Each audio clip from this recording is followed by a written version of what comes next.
بسم الله الرحمن الرحيم الف لام ميم تنزيل الكتاب لا ريب فيه من رب العالمين أم يقولون افتراه بل هو الحق من ربك لتنذر قوما ما أتاهم من نذير من قبلك لعلهم يهتدون الله الذي خلق السماوات والأرض ما بينهما في 6 أيام ثم استوى على العرش ما لكم من دونه من ولي ولا شفيع أفلا تتذكرون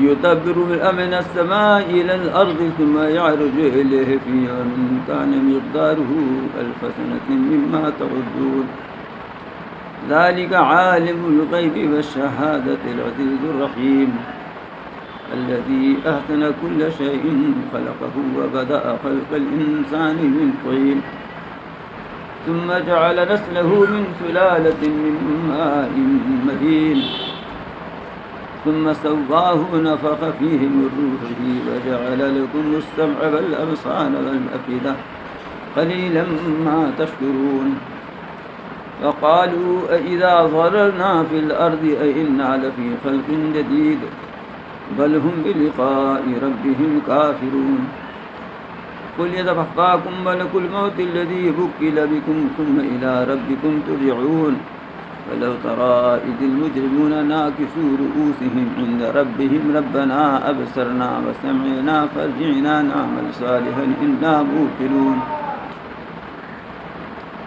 ولو شئنا لآتينا كل نفس هداها ولكن حق القول مني لأملأن جهنم من الجنة والناس أجمعين فذوقوا بما نسيتم لقاء يومكم هذا إنا نسيناكم وذوقوا عذاب الخلد بما كنتم تعملون إنما يؤمن بآياتنا الذين إذا ذكروا بها خروا سجدا وسبحوا بحمد ربهم وهم لا يستكبرون یہ آیت سجدہ ہے سجدہ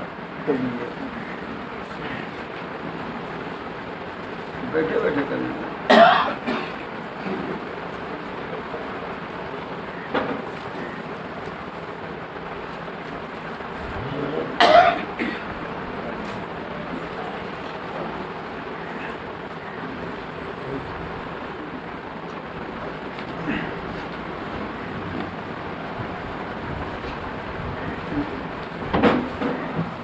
تتجافى جنوبهم عن المضاجع يدعون ربهم خوفا وطمعا ومما رزقناهم ينفقون فلا تعلم نفس ما أخفي لهم من قرة أعين جزاء بما كانوا يعملون أفمن كان مؤمنا كمن كان فاسقا لا يستوون أما الذين آمنوا وعملوا الصالحات فلهم جنات المأوى نزلا بما كانوا يعملون فأما الذين فسقوا فمأواهم النار كلما أرادوا أن يخرجوا منها وعيدوا فيها وقيل لهم ذوقوا عذاب النار الذي كنتم به تكذبون صدق الله العلي العظيم وبلغ رسوله النبي الكريم ونحن على ذلك من الشاهدين والشاكرين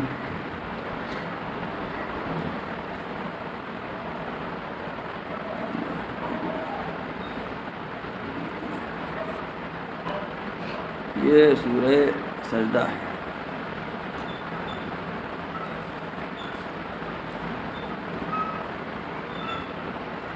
یہ سورت کی بڑی خصوصیات ہیں.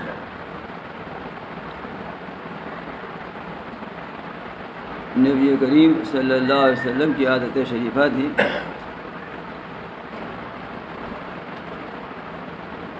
کہ آپ جب تک یہ سورہ سجدہ اور سورہ تبارک الذی اس کو سورہ ملک کہتے ہیں یہ نہیں پڑھ لیتے تھے, نہیں سوتے تھے. یعنی سونے سے پہلے اتنا سوتے پڑھنے کا آپ کا معمول تھا. صاحب روح المعانی نے ایک روایت نقل کی ہے, حالانکہ اس پر کلام بھی کیا ہے لیکن پھر اس کلام پر بھی کلام کیا ہے. جو شخص مغرب اور عشاء کے بعد سورہ سجدہ تلاوت کرے تو گویا وہ کأنہ قام لیلۃ القدر، جیسے اس نے لیلۃ القدر میں عبادت کی ہو۔ حالانکہ اس پر انہوں نے کلام کیا ہے، کلام خود تو نہیں کیا، دوسرے کا کلام نقل کیا ہے، پھر اس پر بھی گفتگو کی ہے۔ آخر میں یہی فیصلہ کیا ہے کہ کچھ تو اس کی حقیقت معلوم ہوتی ہے کہ اس لیے کہ روایت کہ آپ سونے سے پہلے ضرور پڑھتے تھے اس کو، یہ روایت تو صحاح کی ہے، یعنی بخاری مسلم وغیرہ میں یہ روایت موجود ہے۔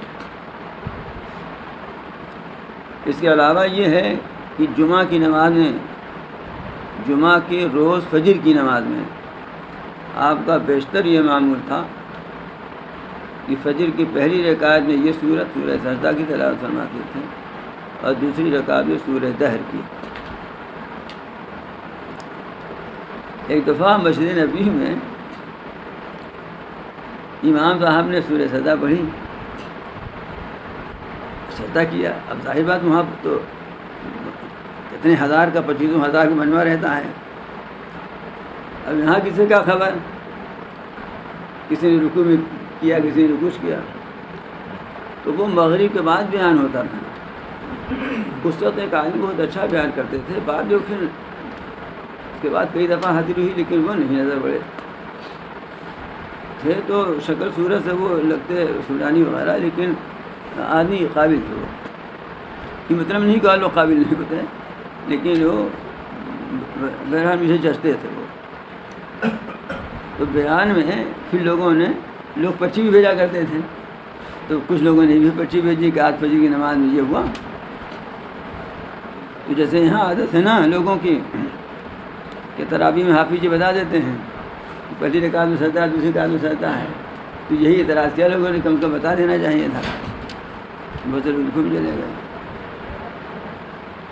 تو انہوں نے جواب بہت اچھا دیا، اگرچہ واقعہ کے مطابق تو نہیں ہے جواب وہ، لیکن جواب تو وہی ہے۔ انہوں نے کہا بھائی مسلمان کو قرآن مجید کے ساتھ اتنی مناسبت تو ہونی ہی چاہیے کہ وہ سمجھے نا کیا پڑھا جا رہا ہے، کون سی صورت پڑھی جا رہی ہے، کون سی آیت آئے گی۔ تو امام صاحب کے اوپر یہ اعتراض کرنا درست نہیں ہے، آپ نے سیدھے امام صاحب کو بٹھونک دیا۔ یہ سب بات عربی میں کہی انہوں نے، اور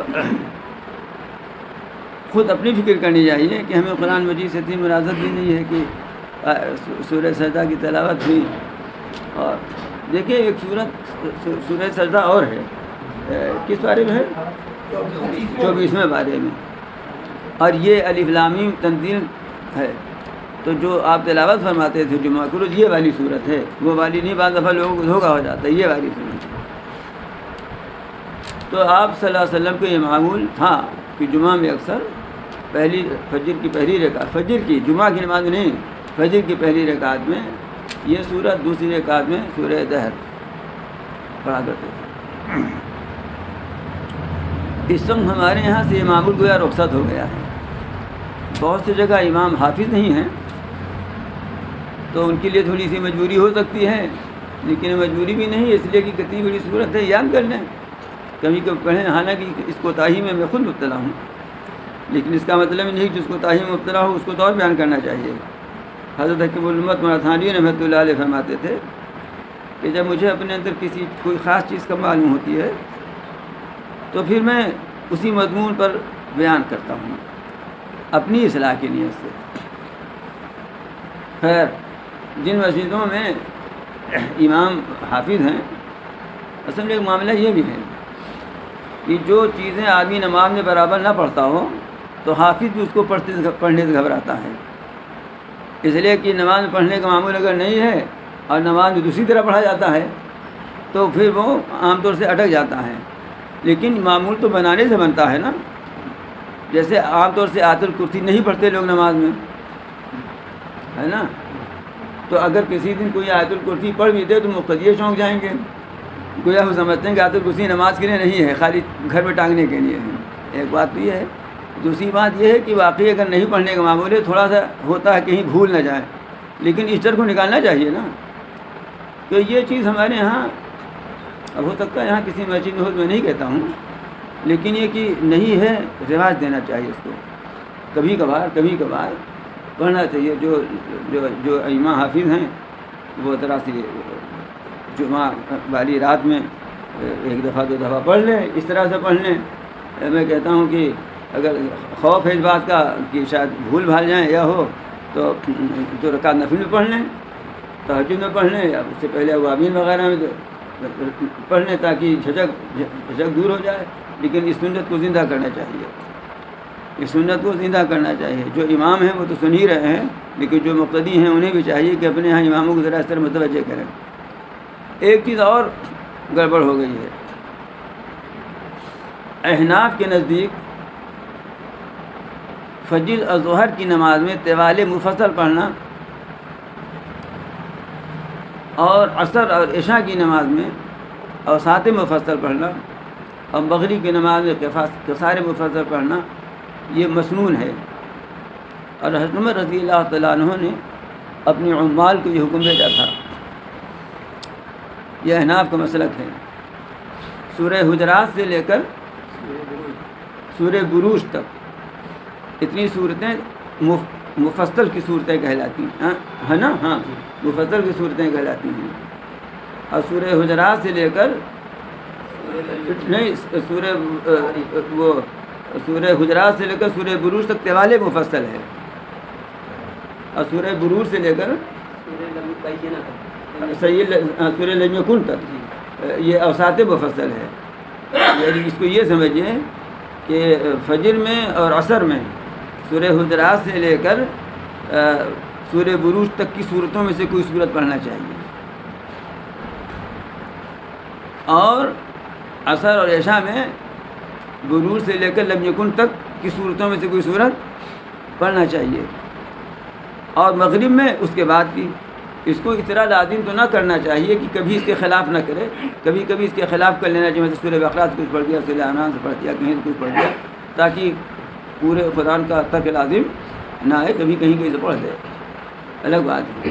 اب ہمارے یہاں سے فجر کی نمازوں میں تو جس کا اہتمام ہے، لیکن اس میں بھی یہ اہتمام کم ہو گیا ہے۔ کم یہ ہو گیا ہے کہ مثلا سورت پوری پڑھنی چاہیے، سورہ مزمل پوری پڑھ لے ایک رکعت میں، دوسری میں کوئی سورت پوری پڑھے، سورہ نبا پوری پڑھے۔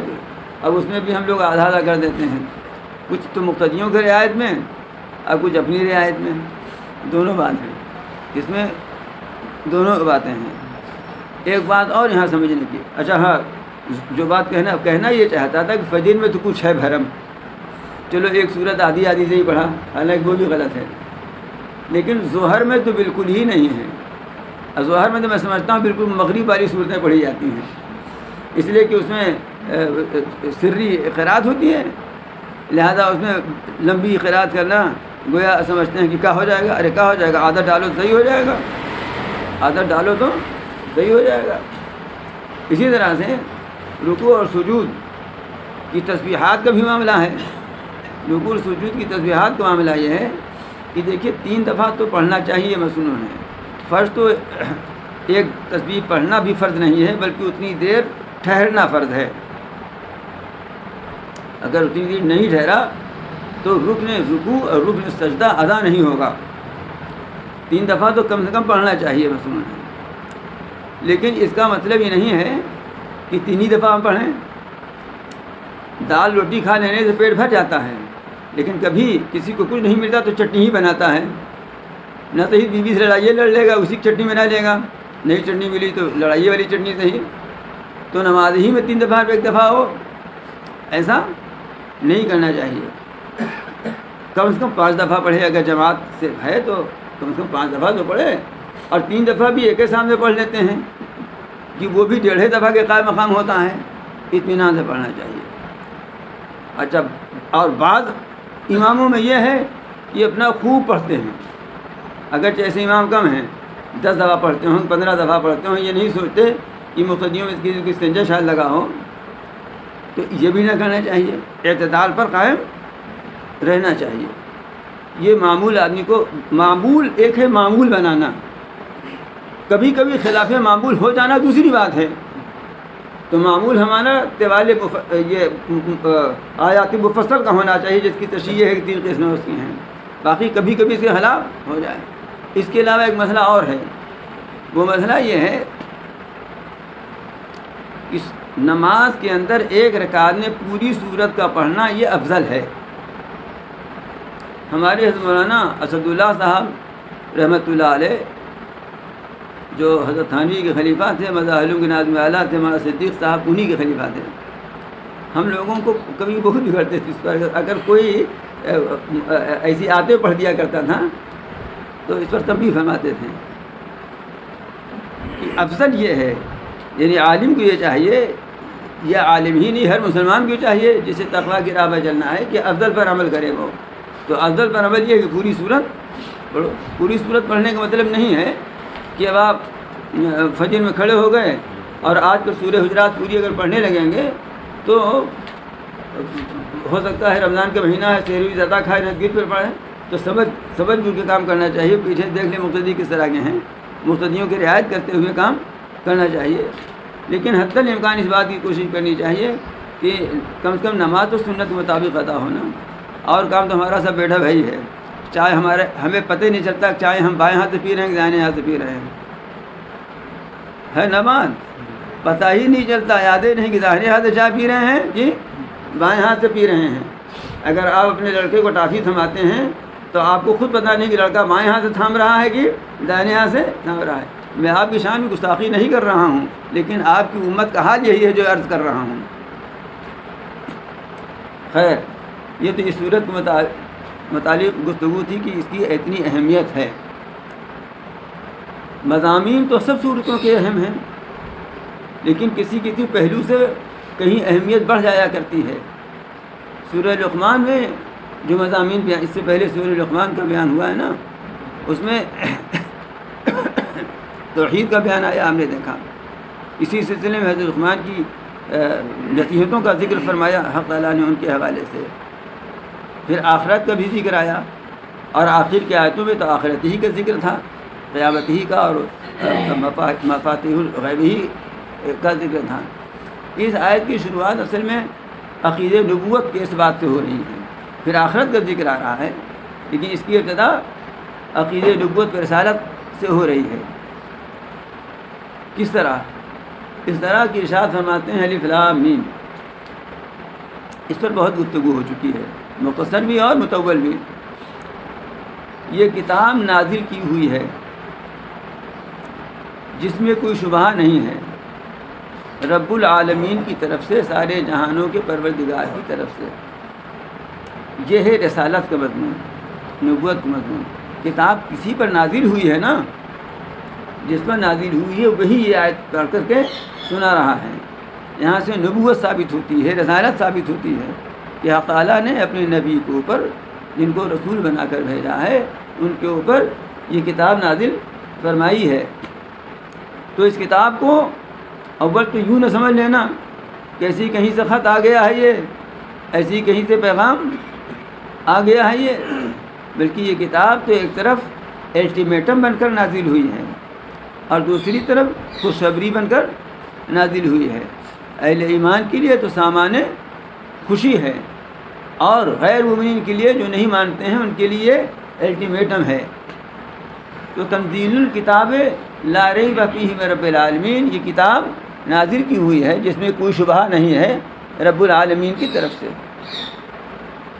ام یقولون افترا، کیا یہ لوگ یہ کہہ رہے ہیں کہ انہوں نے اس کو گڑھ لیا ہے اپنی طرف سے، حالانکہ رب العالمین کی طرف سے آئی ہے۔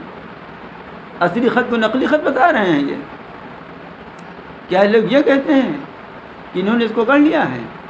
بل هو الحق من ربک، بلکہ یہ سچی کتاب ہے، من ربک، اے پیغمبر صلی اللہ علیہ وسلم، آپ کے رب کی طرف سے، آپ کے پروردگار کی طرف سے آئی ہوئی کتاب ہے، اور اس لیے آئی ہے لتنذر قوما ما اتاہم من نذیر من قبلک، تاکہ آپ ڈرائیں اس کتاب کے ذریعہ ان لوگوں کو جن کے پاس آپ سے پہلے کوئی ڈرانے والا نہیں آیا۔ اس کا مطلب یہ نہیں کہ آپ انہی کے لیے نبی بنا کے بھیجے گئے تھے، یہ تو پیچھے بھی بات آ چکی ہے، آگے بھی انشاءاللہ آئے گی کہ آپ سارے عالم کے لیے نبی ہیں۔ لیکن اس کے اولین مخاطب تو یہی لوگ ہیں نا، اور اولین مخالفت بھی انہی کی طرف سے ہو رہی ہے. اس لیے کہا جا رہا ہے کہ یہ اس لیے کتاب نازل کی گئی ہے تاکہ آپ ان لوگوں کو ڈرائیں جن کے پاس آپ سے پہلے کوئی ڈر سنانے والا نہیں آیا. ایک آیت میں ہے کہ ام من امت الا خلا فیہا نذیر، کوئی امت نہیں ہے جس میں کوئی نذیر نہ آیا ہو. ڈرانے والا، نذیر کے معنی ہے ڈرانے والا. ڈرانے والا مطلب نہیں کہ لاٹھی لے کر ڈراوے. ڈرانے کی دو قسمیں ہیں. ایک ڈرانا، اس کو عربی میں خوف کہتے ہیں، تخفیف ڈرانا، جیسے بدماش ڈراتے ہیں، گنڈا بدماش ڈراتے ہیں، یا پولیس والے ڈرواتے ہیں پٹائی کرنے کے لیے.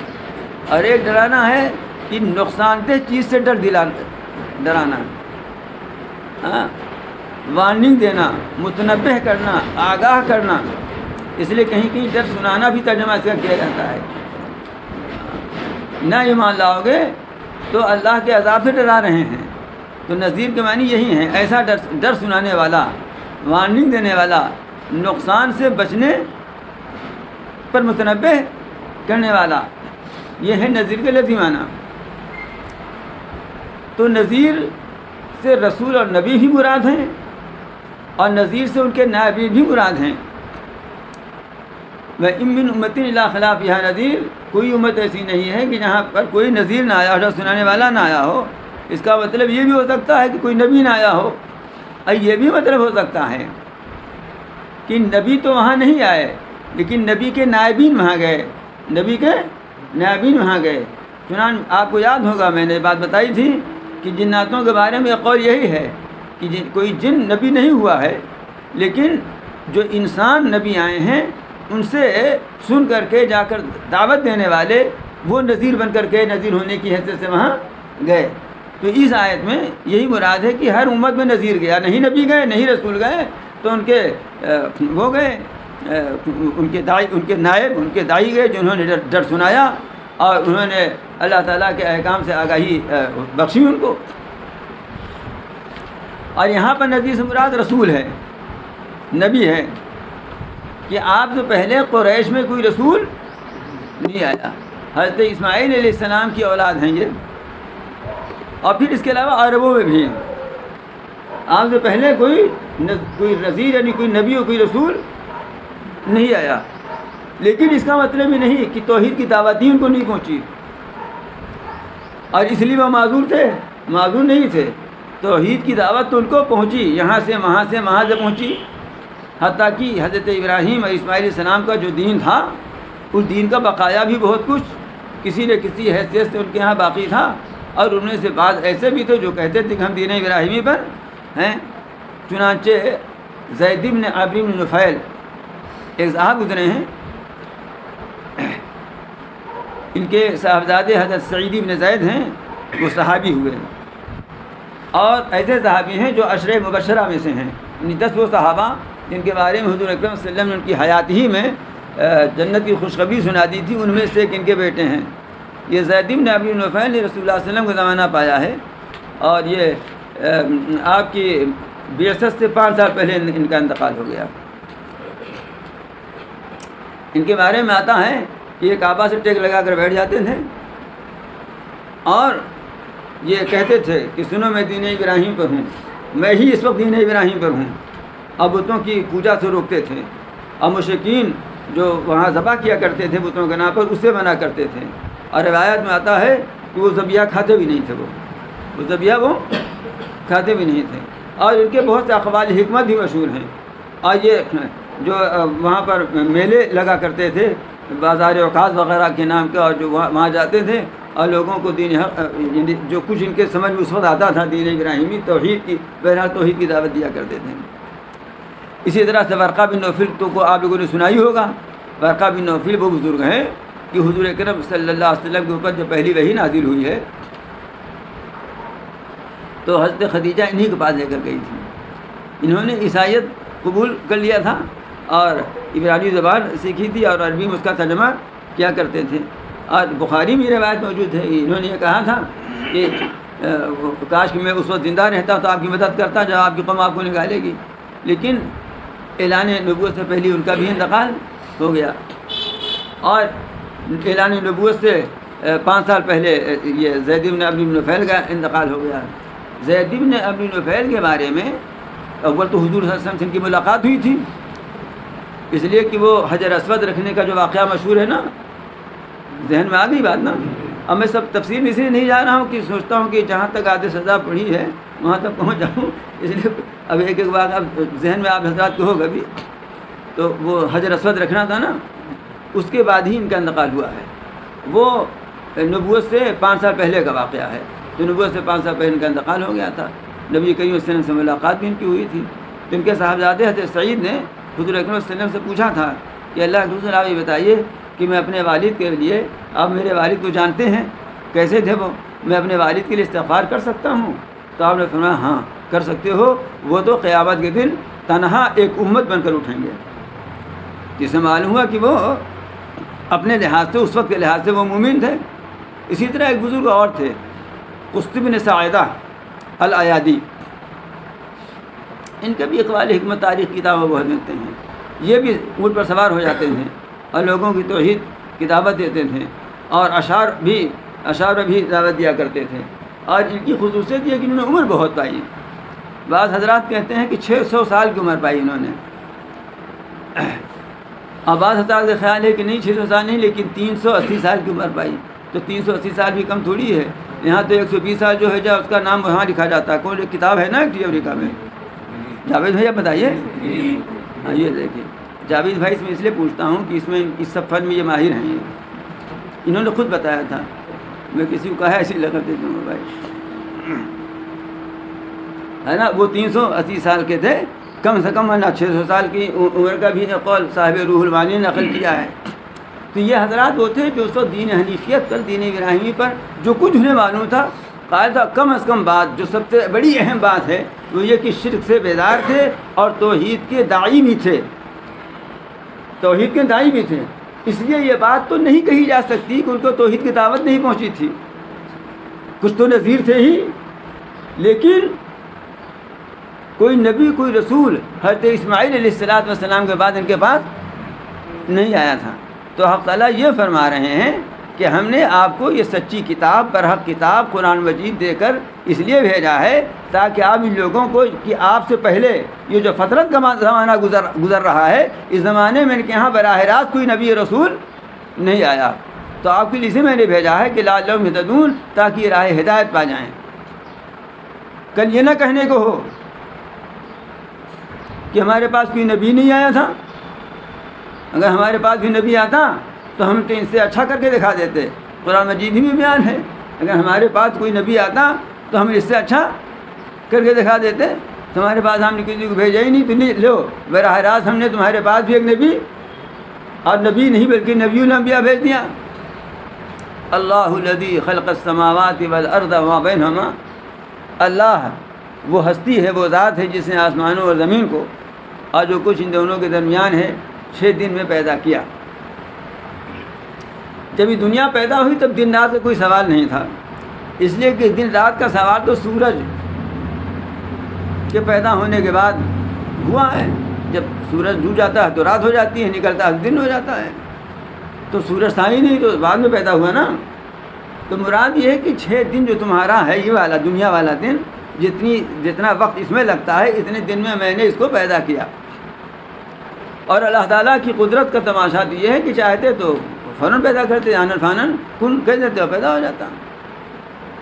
بلکہ کن کہنے میں بھی تاخیر ہے.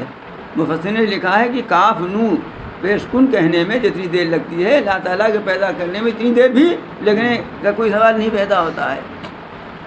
لیکن تدریجاً حق تعالیٰ نے پیدا فرمایا. اس تدریج کی تفصیل بھی بعض جگہ بیان مفسرین نے لکھی ہے، پہلے بھی بیان کیا ہے. تدریجاً بیان کیا.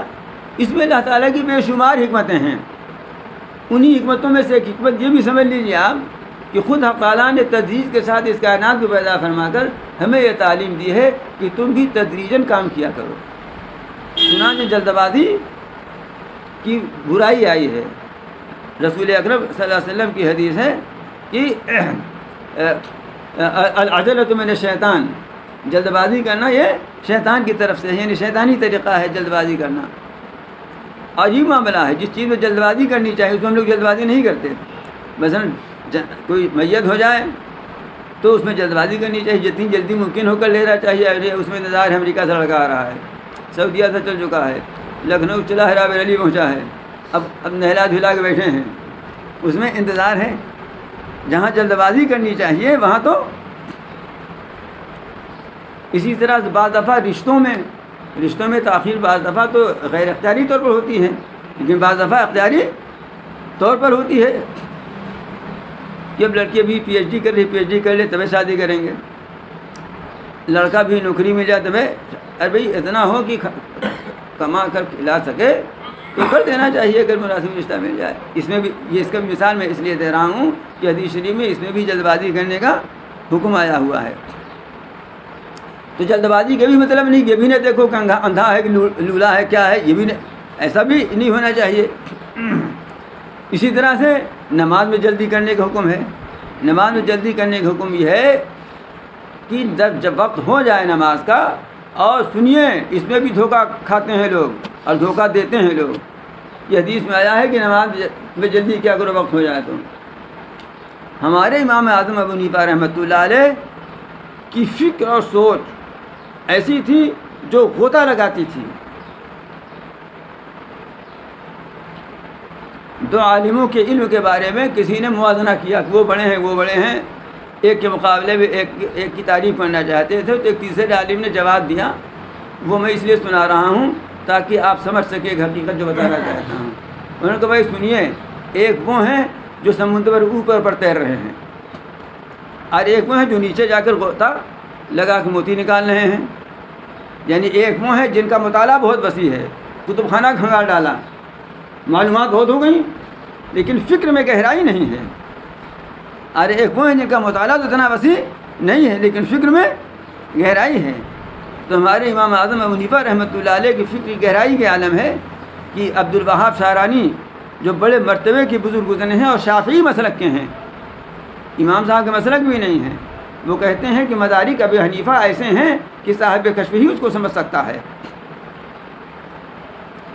تو نماز وقت ہو جائے پھر تاخیر نہیں کرنی چاہیے. چنانچہ جو لوگ سعودیہ والے ہیں، وہ سعودیہ میں رہے ہیں، وہ آپ دیکھیے گا وہاں زوال ہوئی اور ظہر کی اذان ہوئی، چاہے جاڑا ہو اور چاہے گرمی ہو، یہی حال ہر نماز میں یہ حال ہے.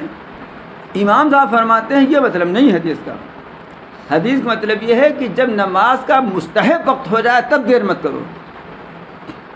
جگہ میں جب نماز کا مستحب وقت ہو جائے تب دیر نہ کرو.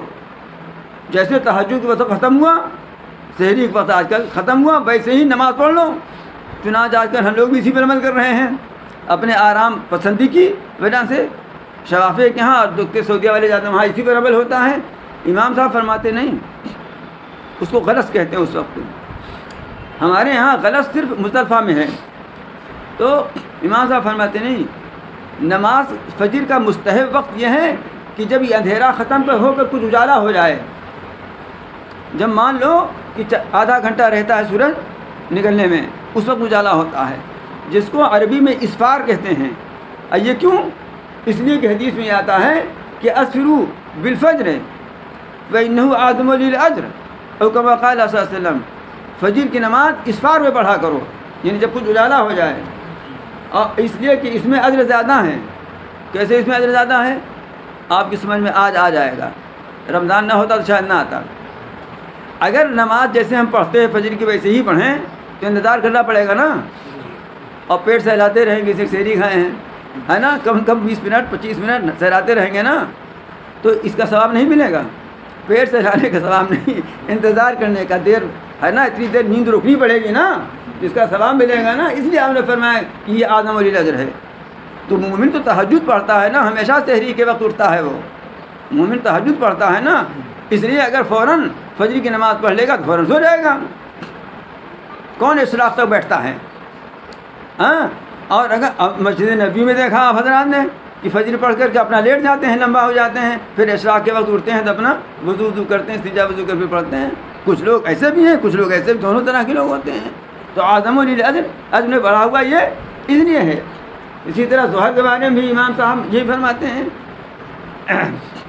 مطلب تفصیل اب میں بتاتا چلوں کہ اسی میں بہت تفصیل لکھے. اب 2 مثالیں ہم نے آپ کو دے دی تاکہ آپ سمجھ سکیں اس بات کو کہ امام صاحب کہاں سے بولتے ہیں, امام صاحب بولتے کہاں سے ہیں.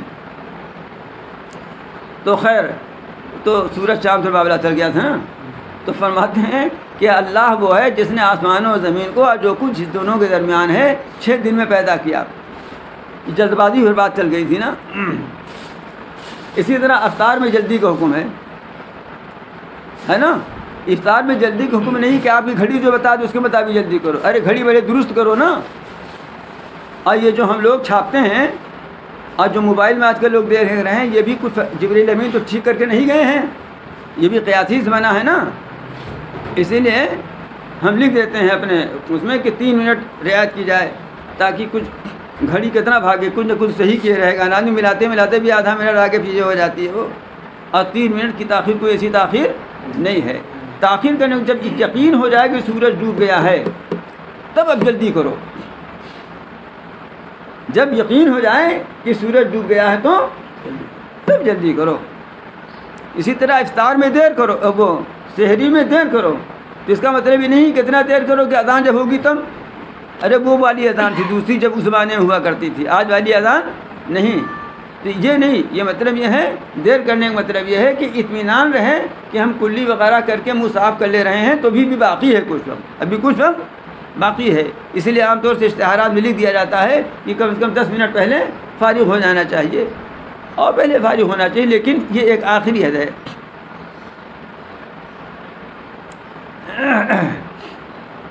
اب اتنی غفلت نہ ہو. ابھی ایک صاحب نے فون کیا مجھ کو جمعہ ہی کو شاید کہ وہ اس دن شاید 24 منٹ پر تھا کہ دیکھا 24 منٹ اور ہم جب پانی پی رہے تھے تو 26 منٹ تھا. میں کیا کروں؟ اب میں نے کہا جو کرنا تھا آپ کر چکے, کیا بتاؤں کیا کروں. اب تو جو کرنا تھا آپ کر چکے نا, میں کیا بتاؤں. یہ حالات ہیں. ایسی مدہوشی تو نہیں ہونی چاہیے نا. میں نے کہا ایسا ہے کہ روزہ تو رہیے آپ سب لوگ, سب گھر بھر کا ہی حال تھا. روزہ تو رہیے, پھر بعد میں کسی دن قضا بھی کر لیجیے گا. یہ کیوں کہا میں نے؟ یہ اس لیے کہا میں نے کہ جب وقت ختم ہو گیا تو اب سحری کہاں رہے گی, تو ناشتہ ہو گیا ہے نا. اب کبھی آئیں گے تو زبانی سمجھاؤں گا, اس وقت ان کو مسئلہ بتا دیا گا. لیکن حکم یہ ہے کہ اگر کسی وجہ سے آپ روزہ نہیں ہے تو بھی کھائیے پیجیے نہیں, اس لیے کہ روزہ تو نہیں ہے لیکن احترام روزہ ہے. روزہ تو نہیں ہے لیکن احترام رمضان ہے. چنانچہ مریض کو بھی یہ حکم ہے کہ دوا بھی کھائے اگر تو چھپ کر کے کھائے. عورتیں جن کو آزار پیش آ جاتے ہیں ان کے لیے بھی حکم ہے, ان کے لیے بھی حکم ہے کہ نماز کے وقت نماز کی شکل بنا کے بیٹھ جایا کریں. نماز تو نہ پڑھیں لیکن بیٹھ جایا کریں. روزے میں بھی عذر ہے تو روزہ تو ہوگا نہیں, لیکن یہ نہیں کہ اپنا منہ میں پانی دبائے گھوم رہی ہیں اور جو شام کی باسی پھلوڑی بچی اس کو کھا رہی گھوم, یہ بھی نہ کریں. روزہ داروں کی شکل صورت بنائے رہیں. احترام رمضان تو باقی ہے نا. ہم نے یہی سب چیزیں کہنا سننا چھوڑ دیا ہے, اس لیے آج یہ نوبت آئی ہے کہ اپنے مسلم محلوں میں جہاں صرف مسلمان رہتے ہیں یا 90% مسلمان ہیں وہاں رمضان کی بے احترامی کرتے لوگ آپ کے گھروں کے لوگ نظر آ جاتے ہیں. میں آپ سے کیا کل شام کو ایک صاحب کا فون آیا میرے پاس, وہ ایک اسپتال میں کام کرتے ہیں. یہ کہ کریلی سے لوگ آتے ہیں, نیک لڑکا دیندار لڑکا ہے. کریلی سے لوگ آتے ہیں 5 بھائی رہتے ہیں, وہ شرم نہیں معلوم ہوتی, اچھے گھاٹے رہتے ہیں. ایک کو تو میں نے بہت ڈانٹا, میں نے کہا تم کو شرم نہیں آتی ہے. کہنے کہ ہم رہ نہیں پاتے ہیں روزہ. میں نے کہا رہ کے دیکھا کبھی رہ کے دیکھتے نا تب کہتے نہیں رہ پاتے ہیں ہم. اچھا چلو روزہ نہیں رہ پاتے, ہم اس کو بھی نہیں مانتے, لیکن کیا یہ بھی نہیں کر سکتے کہ احترام کرو, اکرام کرو. یہ ہماری آبادی کا حال ہے, یہ ان کا حال ہے, اور ہمارا حال یہ ہے کہ ہم میں سے جو لوگ روک ٹوک کر سکتے ہیں وہ روک ٹوک نہیں کرتے. کیا ان کے ماں باپ روک ٹوک نہیں کر سکتے؟ اگر وہ شادی شدہ اس کی بیوی روک ٹوک کر سکتی ہے. اگر بیوی کی فرمائش نہ پوری کرے تو آفت مچا دے. روزہ نہیں پان کھا کے گھوم رہا تو نہیں آفت مچا رہی ہے. ہو سکتا ہے وہ بھی روزہ نہ رکھتی ہو. حالانکہ عورتیں عام طور سے روزہ رکھتی ہیں اگرچہ اب یہ بھی ہو گیا ہے کہ عورتیں بھی روزہ کے پہلے ہی بیمار ہو جاتی ہیں، پہلے ٹھیک ٹھاک رہتی ہیں، لیکن اب ان کی بی پی وی پی شوگر وگر بڑھنے لگتی روزہ کے پہلے سے، عورتوں بھی یہ چلن ہو گیا ہے اب۔ خیر بات کہاں سے کہاں نکل جاتی ہے۔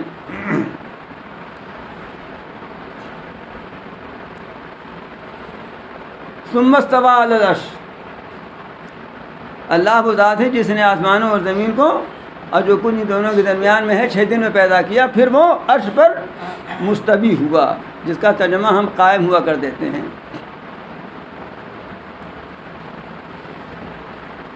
استوا کے معنی ہے برابر برابر ہونا، جیسے بیٹھ گئے ہیں نا، مطلب خوب برابر برابر کہتے ہیں برابر آرام سے بیٹھ جاؤ۔ لیکن اللہ تعالیٰ جسم اور جسمانیات سے پاک ہیں، اس لیے اللہ تعالیٰ کے عرش پر مستوی ہونے کا کیا مطلب ہے ہم نہیں جانتے۔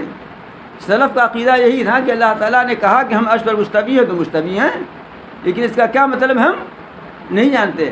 لیکن جس زمانے میں فلسفے کا دور ہوا، غلبہ ہوا فلسفے کا اور اعتراضات ہونے لگے، تو عوام کے ایمان کو بچانے کے لیے اس میں علماء نے تعبیر کی، ان کو سمجھانے کے لیے کوئی مستوی ہونے کا مطلب یہ کہ اللہ تعالیٰ پھر جلوہ گر ہوئے، جلوہ افروز ہوئے اور یہ کہ نظام سنبھالے، یہ سب باتیں کہیں، لیکن اس کا مطلب ہی نہیں کسی طرح ہوا۔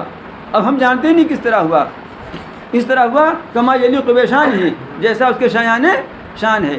یہ اہل سنت جماعت، سب اہل سنت جماعت اشاعرہ ماتریدیہ چاروں اماموں کا یہی مسلک ہے۔ آج کل ایک 5ویں سوال نکل آئے ہیں جن کا عقیدہ فرقہ مجسمہ کی طرح یہ ہو گیا ہے کہ اللہ میں واقعی عرش پر بیٹھے ہیں۔ حالانکہ ان سے پوچھو کہ عرش پر اگر بیٹھے ہیں تو یہ بتاؤ کہ عرش پر بیٹھے ہیں اللہ میاں تو پورا عرش گھرا ہے کہ کچھ بچا ہے اس میں سے؟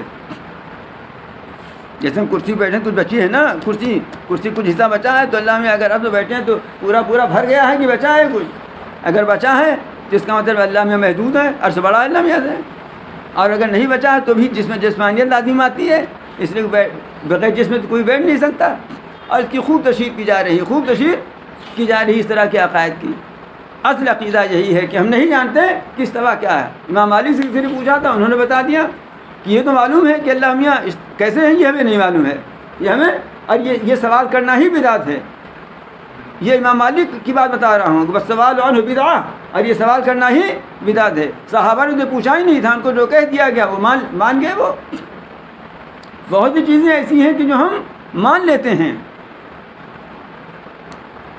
اس لیے مان لیتے ہیں کہ مانے بغیر اس کے چارہ کار نہیں ہے۔ عقل کا تقاضا یہی ہے کہ اس کو ہم مان لیں۔ یہاں بھی عقل کا تقاضا یہی ہے کہ یہاں تک عقل کی رسائی نہیں ہے۔ آنکھ سے دیکھ رہے ہیں نا، ہم کہاں تک دیکھیں گے؟ آپ کو ہم ایک میدان میں کھڑا کر دیتے ہیں جہاں دیوار کچھ نہیں، نہ پیڑ نہ دیوار کچھ نہیں ہے، کہاں تک دیکھیں گے ہم؟ ایک حد ہے اس کی، اس کے بعد نہیں دیکھ سکتے۔ اس کے بعد آپ وہ لگائیے دوربین، اس کی بھی ایک حد ہے، اس کے آگے نہیں دیکھ سکتے۔ اسی طرح عقل کی روشنی کی ایک حد ہے، وہیں تک عقل سے سمجھ سکتے ہو۔ جہاں پر عقل کی روشنی کی حد ختم ہو جائے گی، اس کے بعد وحی کی روشنی کی ضرورت ہے، وحی الہی وحی ربانی کی روشنی کی ضرورت ہے، جو ہمیں نبی کریم صلی اللہ علیہ وسلم کے ذریعے حاصل ہے، اس سے ہم سمجھیں گے اس کو۔ تو یہ سوا اور اللہ تعالیٰ کی اور جتنی صفات متشابہات ہیں ان کا حال یہی ہے کہ ہماری عقل کی رسائی کے باہر کی چیزیں ہیں، وہ اس کو ہم سمجھ ہی نہیں سکتے، بس اس پر ہمیں ایمان لانا ہے۔ ما لکم من دونہ من ولی، اس کے سوا تمہارا کوئی مددگار نہیں، ولا شفیع، اور کوئی سفارشی نہیں۔ افلا تتذکرون، کیا تم نصیحت نہیں حاصل کرتے؟ اور سنو، اللہ تعالیٰ نے آسمان زمین ساری کائنات بنا کر کے فرصت نہیں پا لیا کہ اب ریٹائرڈ ہو گئے، جیسا کہ فلاسفہ کا عقیدہ ہے۔ فلاسفہ کا عقیدہ یہی ہے کہ اللہ تعالیٰ نے سب کچھ بنا دیا عقل اول نے، اور پھر اس کے بعد ریٹائرمنٹ لے لیا، سب عقلیں دوسری عقول کے ان کے یہاں تک عقلیں ہیں سب ان کے حوالے کر دیا۔ نہیں، ایسا نہیں ہے کہ آسمان زمین مخلوقات کو پیدا کر کے ریٹائرمنٹ لے لیا اللہ میاں نے، نہ۔ پھر کیا ہے؟ یدبر الامر من السماء الى الارض، وہ امر کا انتظام کرتا ہے، تدبیر کرتا ہے، انتظام کرتا ہے آسمان سے زمین تک۔ اسی لیے شاید عرش کا بیان آیا، جیسے بادشاہ عرش پر بیٹھ کر کے انتظام سنبھالتا ہے، تو ہو سکتا ہے کہ اسی حکمت سے عرش کا آیا کہ میں نے سب پیدا کیا اور اس کے بعد انتظام بھی میں ہی کر رہا ہوں، میں غافل نہیں ہوں تم کو پیدا کر کے، کہ تم چاہے بھوکے میں رہو اور چاہے پیاسے میں رہو اور چاہے جو ہو جائے اور چاہے جو کرو، ہم نے تم کو آزاد کر دیا ہے. نہیں، وہ معاملات کا انتظام کرتا ہے، تدبیر کرتا ہے آسمان سے لے کر زمین تک. ثم یعرج الیہ فی یوم کان مقدارہ الف سنۃ بما تعدون. پھر یہی امر چڑھے گا اس کی طرف اس دن کہ جس کی مقدار تمہاری گنتی کے لحاظ سے 1000 سال ہے. یعنی قیامت کے دن، قیامت کے دن یہ سارے معاملات اس کے سامنے، اس کے حضور میں پیش ہوں گے. اور قیامت کے دن کی مقدار کہ تمہارے لحاظ سے، اس دنیا کے لحاظ سے 1000 سال ہے. لیکن سورہ معارج میں اسی کو 50,000 سال بتایا ہے. اور قرآن مجید میں تعارض ہے نہیں کہ ایک دوسرے سے ٹکرا جائے. اس لیے علماء نے اس کے کئی مطلب بیان کیے ہیں. ایک عام مطلب جو سب کی سمجھ میں آنے والا ہے وہ یہ ہے کہ بھئی دیکھیے، یہی روزہ ہے، اسی میں کتنے لوگ اے سی میں رہتے ہیں اور تب بھی کروٹ بدلتے رہتے ہیں. آج تو روزہ لمبا لگ رہا ہے. اور کتنا بیچارہ رکشہ چلا رہا ہے، اسے کچھ نہیں، کوئی پرواہ نہیں. کسی کو لگتا ہے کہ آج دن ہی نہیں کٹ رہا ہے، اور کسی کو دن ایسا کٹ جاتا ہے کہ اسے لگتا ہے کہ آج ہمارا کام بھی پورا نہیں ہوا. آج تو ہمارا کام بھی، ہم بیٹھے تلاوت کرنے، سوچا تھا اتنا تلاوت کریں گے، ہماری اذان ہو گئی، مغرب کی اذان ہو گئی. اور کوئی ہے کہ بار بار گھڑی دیکھ رہا، آج تو جلدی سوئے نہیں چل رہی گھڑی کی. واقعہ ہے نا یہ. حالات کے لحاظ سے کسی کو دن بڑا معلوم ہوتا ہے، کسی کو دن چھوٹا معلوم ہوتا ہے. اسی طرح سے ایمان اور اعمال کے لحاظ سے کسی کو قیامت کا دن 1000 سال کا معلوم ہوگا، اور کسی کو 50,000 سال کا معلوم ہوگا، اور کسی کو اس کے درمیان معلوم ہوگا. وہ تو اپنے لحاظ سے ہوگا جتنا بڑا ہوگا، لیکن لوگوں کے احساسات کے لحاظ سے اللہ تعالیٰ نے یہ بیان فرمایا ہے. آئی بات سمجھ میں؟ اب بعض علماء نے ایک نقطہ اور لکھا ہے. وہ یہ لکھا ہے کہ اللہ تعالیٰ کے ہاں جو گھڑی چلتی ہے وہ تمہاری گھڑی اس گھڑی میں نسبت 1000 سال کی ہے. مطلب یہ ہے کہ اللہ تعالیٰ نے مثلا یہ دھمکی دی کہ اگر تم ایمان نہیں لاتے تو یہ عذاب تم پر نازل ہوگا اور جلد ہی نازل ہوگا. تو تم نے کہا 3 دن تو ہو گئے، 3 مہینہ ہو گئے، 3 سال ہو گئے، ابھی تک تو آیا نہیں. تو اللہ تعالیٰ فرماتے ہیں ابھی ہمارے یہاں 1 سیکنڈ بھی نہیں ہوا. اس لیے تمہارا 1000 سال ہمارا سیکنڈ اور منٹ ہوا کرتا ہے، 1 دن ہوا کرتا ہے. تو تمہیں دیر لگ رہی ہے نا، ہمارے یہاں تو ابھی وہ سیکنڈ بھی نہیں ہوا. یہ ہیں معاملات. خیر، ذالک عالم الغیب والشہادۃ العزیز الرحیم. وہ غیب کا جاننے والا ہے، چھپی ہوئی چیز کا جاننے والا ہے، جو سامنے اس کا بھی جاننے والا ہے، زبردست ہے، بڑا رحم کرنے والا ہے. وہ ذات ہے جس نے ہر چیز کو اچھی طرح پیدا کیا، جس نے ہر چیز کو پیدا کیا اور اچھی طرح پیدا کیا. جس چیز کو جس مصلحت کے لیے، جس کام کے لیے بنایا، بالکل ٹھیک اسی طرح بنایا اس کو. جس مقصد کے لیے جس چیز کو پیدا فرمایا اس کو ویسی جسامت عطا کی، ویسی قد و قامت عطا کیا، ویسی ڈیل ڈول اس کو عطا کیا. مچھلی پانی میں تیرتی ہے تو اس کو اس طرح کے اعضاء عطا فرمائے کہ پانی میں تیر سکے. اونٹ ریگستانی علاقوں میں چلتا ہے تو اس کے پیر کے موزے اس طرح بنائے کہ ریت میں وہ نہ دھنسیں، اس میں وہ آرام سے چل سکے. گھوڑے کو دوڑنے کے لیے بنایا تو اس کے کھر ایسے بنائے کہ وہ دوڑ سکے اور اس کے پیروں میں ضرب نہ پڑے. چڑیوں کو اڑنے کی صلاحیت عطا فرمائی تو ان کے پر ایسے بنائے. غرض یہ کہ جس کو جیسا بنایا خوب بنایا، بہت عمدہ بنایا.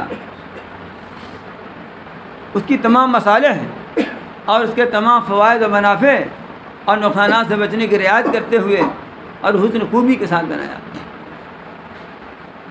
جس کو جس طرح بنایا وہ اسی میں اچھا لگتا ہے، وہ اسی میں اچھا لگتا ہے. ایک چڑیا ہے، اس کا حسن کچھ اور ہے، لیکن ایک انسان ہے، اس کا حسن کچھ. اب ابھی انسان طوطا بن جائے تو اچھا لگے گا؟ نہیں اچھا لگے گا. انسان کو اللہ تعالیٰ نے تو سب سے عمدہ شکل صورت عطا فرمائی ہے. کیا فی احسن تقویم، سب سے عمدہ شکل صورت اللہ تعالیٰ نے انسان کو عطا فرمائی ہے. چنانچہ بدترین سے بدترین انسان بھی، بد شکل سے بد شکل، بدصورت سے بدصورت انسان بھی بیٹھا دیجئے، اور پھر اس کے سامنے لا کے ایک بندر بیٹھا دیجئے. تو آپ بتائیے انسان اچھا لگے کہ بندر؟ دونوں میں تقابل کیجیے. بہت بدصورت آدمی جس کی ناک بھی بہ رہی ہو، رات بھی ٹپک رہی ہو، اس کو بیٹھا دیجیے اور بندر بیٹھا دیجیے. تو بندر اچھا لگے گا انسان اچھا لگے گا؟ دونوں میں تقابل کرو بتائیے. ہائی کورٹ والے پتہ نہیں کیا کہتے ہیں، ان کا کوئی ٹھکانا نہیں ہے، لیکن بھائی عقل سے کام لو تو آدمی اچھا لگے گا نا. اللہ تعالیٰ نے اس کو ایسی شکل عطا فرمائی. چنانچہ آپ کہیے تو میں ایک واقعہ سنا دوں. ارے بول تو میں رہا ہوں نا، آپ لوگ تو سن ہی رہے ہیں. ایک وزیر نے، غالباً ہارون رشید کا زمانہ تھا، وہ محل پر اپنے چھت پر اپنی بیوی کے ساتھ بیٹھا ہوا تھا اور چہل بازی کر رہا تھا. چاند نکلا ہوا تھا، تو اس نے کہا کہ اگر تم چاند سے زیادہ خوبصورت نہ ہو تو تم کو طلاق. آپ جانتے ہیں شاعر لوگ کیسا کیسا باندھتے ہیں کہ چاند سے زیادہ تو خوبصورت نہیں ان کی نظر میں، اور حسین سے حسین محبوبہ معشوقہ کی کو تشبیہ وہ چاند ہی سے دیا کرتے ہیں. اب کیا کرے؟ بیوی نے فوراً پردہ کر لیا. اس زمانے میں پڑھی لکھی باندیاں بھی پڑھی لکھی ہوتی تھی، اس نے پردہ کر لیا کہ طلاق پڑ گئی، اس لیے کہ چاند سے زیادہ خوبصورت تو کوئی ہوتا نہیں ہے. اب صبح گئے دربار شاہی میں تو منہ لٹکائے ہوئے تھے، کہتے دیا جوش میں آ کر کے. بادشاہ نے پوچھا کیا بات ہے منہ لٹکا ہے بھائی؟ تو بتایا یہ پریشانی ہو گئی ہے. ظاہر بات ہے تمام علماء موجود تھے، فقہا موجود تھے اس زمانے میں، امام صاحب کا زمانہ تھا. سب نے کہا طلاق پڑ گئی. آخر میں سب نے کہا کہ اچھا امام حنیفہ کو بلا کے پوچھ لیجیے. امام صاحب نے فرمایا نہیں طلاق ہوئی. اچھا کیوں نہیں طلاق ہوئی؟ امام صاحب نے فرمایا اللہ تعالیٰ فرماتے ہیں کہ ہم نے انسان وخلق الانسان کیا ہے لقد خلق الانسان فی احسن تقویم، ہم نے انسان کو سب سے اچھی صورت میں پیدا کیا ہے. انسان سے اچھی صورت کسی کی ہے ہی نہیں ہے، چاند کی بھی نہیں ہے. اس لیے چاند سے زیادہ خوبصورت تو قرآن کہہ رہا ہے، تو کیسے طلاق پڑے گی؟ کچھ بات سمجھ شریف میں آئی؟ اس کا مطلب نہیں ایسا کبھی دھوکہ نہ کھائیے گا، ورنہ ہو سکتا ہے پھنس بھی جائے معاملہ. اب امام حنیفہ بھی نہیں ہے کہ راستہ مل جائے گا. تو فرماتے ہیں کہ اللہ تعالیٰ وہ ذات ہے جس نے ہر چیز کو پیدا کیا اور خوب اچھی طرح پیدا کیا، اور انسان کی پیدائش کو شروع کیا مٹی سے، گارے سے. آدم علیہ السلام کو اللہ تعالیٰ نے مٹی و گارے ہی پہ پیدا کیا، پھر اس کی نسل کو بنایا بہت ہی بے وقات نچڑے ہوئے پانی سے. اب پہلے انسان کو تو اللہ تعالیٰ نے مٹی سے بنا دیا، اب ان کے نسل کے جاری کرنے کا سلسلہ ایک بے وقات پانی، نچڑا ہوا پانی جس کو آپ سمجھ رہے ہیں نا، نطفے سے شروع ہوا. پھر یہ بے وقات حقیر سا پانی جو بالکل حقیر سا تھا، اس میں اللہ تعالیٰ نے کیا کیا کمالات پیدا فرمائے. ثم سواہ، پھر اس کو درست کیا. ونفخ فیہ من روحہ، اور اس میں اپنی ہی پیدا کی ہوئی روح پھونک دی. وجعل لکم السمع، اور جب روح پھونک دی تو سنو. اب تم بن گئے نا تو تمہارے لیے کان بنایا، آنکھیں بنائیں، دل بنائے. وہ ناپاک قطرہ بے حقیر بے توقیر تھا، وہ اس میں روح ڈال دی اور تمہیں کان اور آنکھ اور دل عطا کیے. قلیلا ما تشکرون، تم ہوگے بہت کم شکر ادا کرتے ہو. یہ دیکھتے نہیں کہ کیا سے کیا ہو گئے، تو اس پر شکر ادا کرتے. جس کا ادنا درجہ یہ تھا کہ اللہ کے ساتھ کسی کو شریک نہ قرار دیتے، شرک نہ کرتے اور توحید کا عقیدہ رکھتے. شکر کا ادنا درجہ یہ تھا. تو یہ شکر کیا کرتے؟ اوپر یہ اشکال کر رہے ہیں، شبہ کر رہے ہیں کہ وقالوا اذا ضللنا فی الارض انا لفی خلق جدید. کہتے یہ ہیں کہ کیا جب ہم زمین میں رل مل جائیں گے، ختم ہو جائیں گے، کیا ہم اس وقت نیا جنم لیں گے؟ بلکہ یہ لوگ اپنے رب کے سامنے پیشی اور حضوری سے منکر ہی، انکار ہی کر رہے ہیں. اللہ تعالیٰ فرماتے ہیں کہ سنو، قل، اے پیغمبر صلی اللہ علیہ وسلم آپ کہیے کہ تم کو موت کا فرشتہ الذی وکل بکم، جس کے تم سپرد کیے گئے ہو، وہ اٹھا لے گا، وہ قبض کر لے گا، پھر تم اپنے رب کی طرف لوٹا کر لائے جاؤ گے. موت کے فرشتے کا نام اسرائیل آتا ہے نا. اصل میں اسرائیل نام قرآن مجید میں نہیں آیا ہوا ہے، بلکہ کسی صحیح روایت میں بھی نہیں ہے. قرآن مجید میں تو ملک الوتی آیا ہے. بعض آثار سلف سے ان کا نام اسرائیل معلوم ہوتا ہے. وَلَوْ تَرَىٰ إِذِ الْمُجْرِمُونَ نَاكِسُو رُءُوسِهِمْ عِندَ رَبِّهِمْ. اور اگر تم دیکھو جب کہ مجرم لوگ اپنا سر جھکائے ہوئے آئیں گے اپنے رب کے پاس. کب؟ قیامت کے دن. اور کہیں گے کہ ہمارے پروردگار ہم نے خوب دیکھ اور سن لیا, اب ہماری سمجھ میں بات آ گئی, لہٰذا اب آپ ہم کو واپس کر دیجئے دنیا میں. اب ہم اچھا کام کریں گے, اب ہمیں پورا یقین آ گیا ہے. اللہ تعالیٰ فرمائیں گے اب یقین آنے کا کوئی فائدہ نہیں, اب یقین آنے کا کوئی فائدہ, مہلت کا زمانہ گزر چکا, اب تو پاداشی عمل ملنے کا موقع ہے.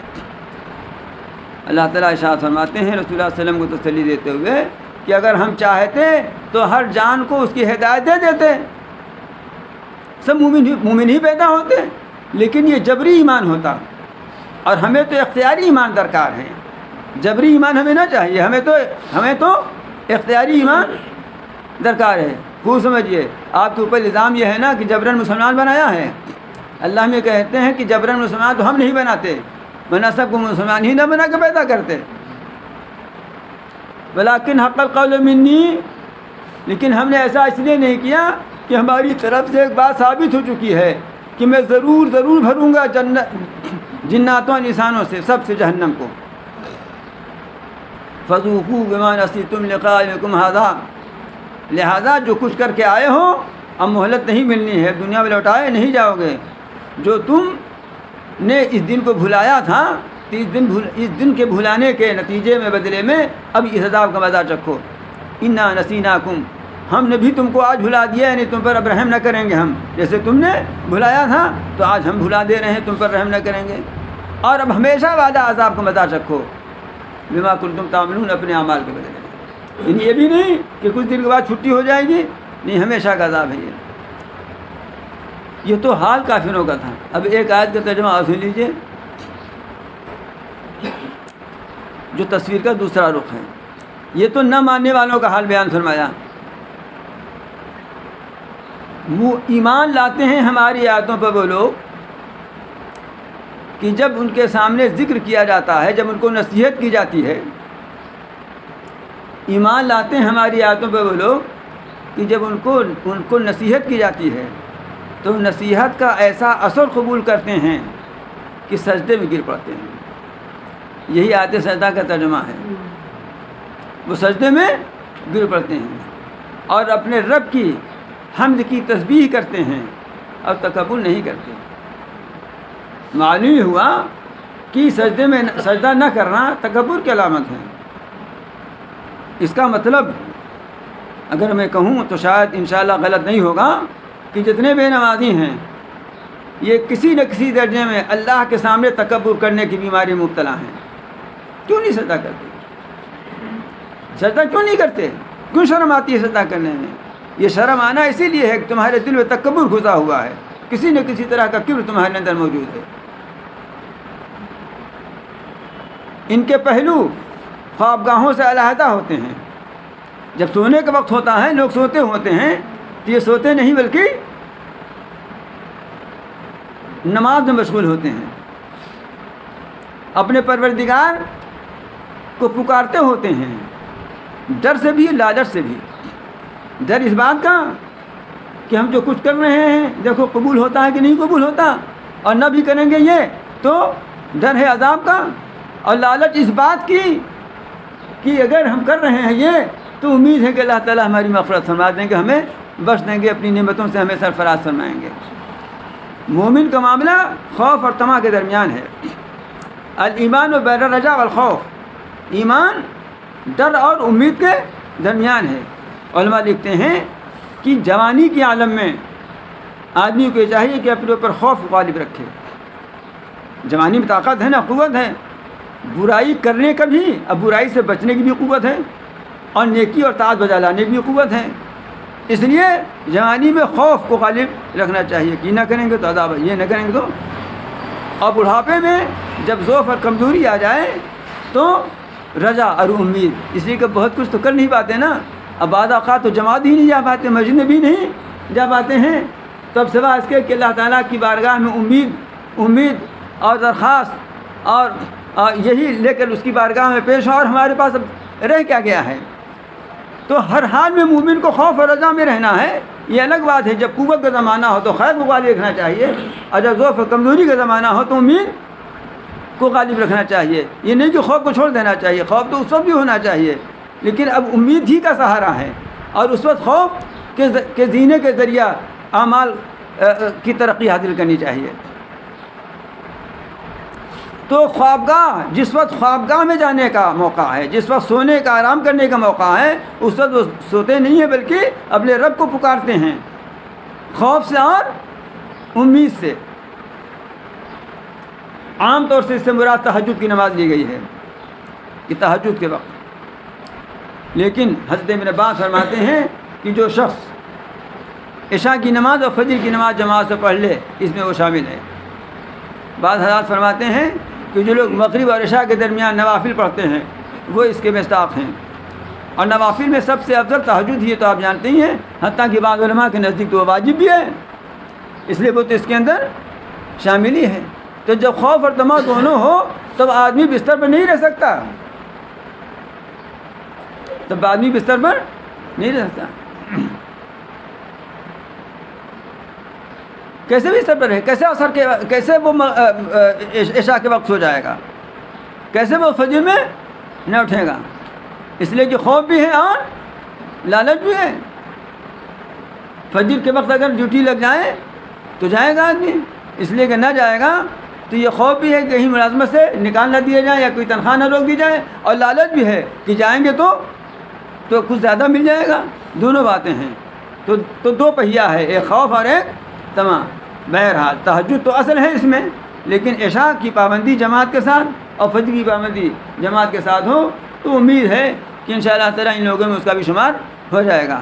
اور پھر اگر توفیق ہو، اور توفیق تو ہے ہی ہے، توفیق اس لیے ہے کہ ہاتھ پیر سلامت ہے، ہاتھ پیر آنکھ سلامت ہے، اور وقت بھی ہے، اس لیے کہ مغرب کے بعد تو کوئی ڈیوٹی ہوتی نہیں، جس کی ڈیوٹی ہو وہ جانے، ایسے کم ہی لوگ ہیں.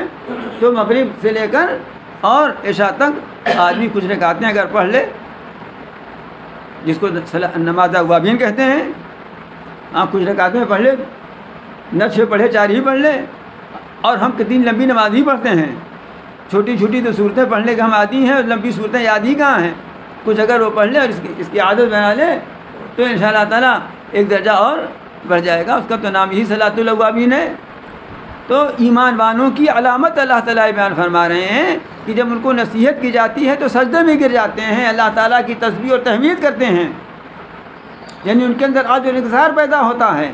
اور جو لوگوں کے سونے کا وقت ہوا کرتا ہے اس وقت اللہ تعالیٰ کی عبادت کیا کرتے ہیں. مطلب یہ نہیں کہ رات ہی بھر کرتے ہیں، بلکہ عشاء اور فجر بھی اگر جماعت کا اہتمام کر لیں اور مغربات بھی کچھ رکعتیں پڑھ لیں اور تہجد کے وقت اگر اٹھ کے پڑھ لیں تو پھر کیا کہنا ہے؟ ان ناشئۃ اللیل اشد وقیا. یہ رات کا اٹھنا تو یہ نفس کو زیادہ کچھ چلنے والی چیز ہے، یہ اور اصلاح کرنے والی چیز ہے. تو آگے ارشاد فرماتے ہیں مما رزقناہم ينفقون. صرف جسمانی ہی عبادت پر اکتفا نہیں کرتے بلکہ جو کچھ ہم نے ان کو دیا ہے اس میں سے خرچ بھی کرتے ہیں. جو کچھ ہم نے دیا ہے اس میں سے وہ اپنی اپنی حیثیت کے مطابق خرچ کرتے ہیں. خرچ کرنے میں تو ایک حصہ وہ ہے جو فرض ہے جس کا نام زکوٰۃ ہے، اور کچھ حصے وہ ہیں جو فرض نہیں ہیں، جو عام طور سے آدمی جو انفاق اور خرچ صدقہ کے طور پر، خیرات کے طور پر، ہدیہ اور تحفہ کے طور پر ماں باپ اور عزیزوں رشتہ داروں دوست احباب کے ساتھ حسن سلوک کرنے کے طور پر کیا کرتا ہے اللہ تعالیٰ کو راضی کرنے کے واسطے، اس نیت سے وہ سب اس کے اندر شامل ہیں.